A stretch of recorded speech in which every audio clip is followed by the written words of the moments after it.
Welcome back to my YouTube channel ST study Bazaar. आज आम स्वाधीनता दिवस विषय गोटे भाषण देखा। तो चलतु आरंभ करिबा। सम्माननीय सभापति महोदय, उपस्थित पूज्य गुरुजी और गुरुम वृंद, मंचासीन अतिथिवृंद एवं मोर सान बड़ भाई और भौणी माने, आज यही पवित्र दिवस रे मते किछि कहिबाकू अनुमति मिलिथिबारु मु निजको धन्य मने करुछि। आज हेउछि अगस्ट मास 15 तारिख। आज आमे आम देशर 79तम स्वाधीनता दिवस पालन करुछे।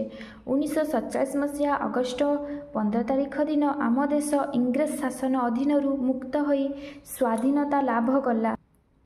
एही दिन आम देशर प्रत्येक लोक जातीय पताका तले छिड़ा होई जातीय संगीत गान करी स्वाधीनता दिवस बहु आडंबर सह पालन करू। दीर्घ 200 वर्ष धरी आम देश को शासन करितिबा इंग्रेज मानक कबलरू मुक्त करितिबा स्वाधीनता संग्रामी मानक प्रशंसा जेते कले भी अत्युक्ति हेबो नाही। एही दिन भारतर प्रधानमंत्री लालकिला ठारे तिरंगा पताका उत्तोलन करिथांती। एहा आम देशर राष्ट्रीय पर्व अटे। एही दिन आमे आमर स्वाधीनता संग्रामी मानंकु मने पकेई थाउ।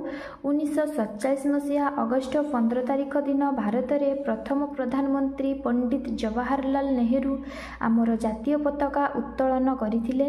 एही दिन आमे जातीय पताका उत्तोलन करिथाउ एवं एही वीर मानकर दृढ़ मनोबल और महात्मा गांधी को अहिंसा नीति आगे 1947 मसीहा अगस्ट 14 तारिख मध्यरात्र रे देश स्वाधीनता लाभ कला।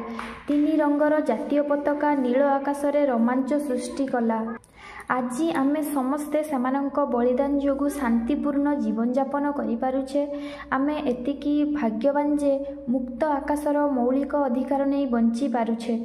मु एतिकी कही मोर वक्तव्य शेष करुछि। जय हिंद।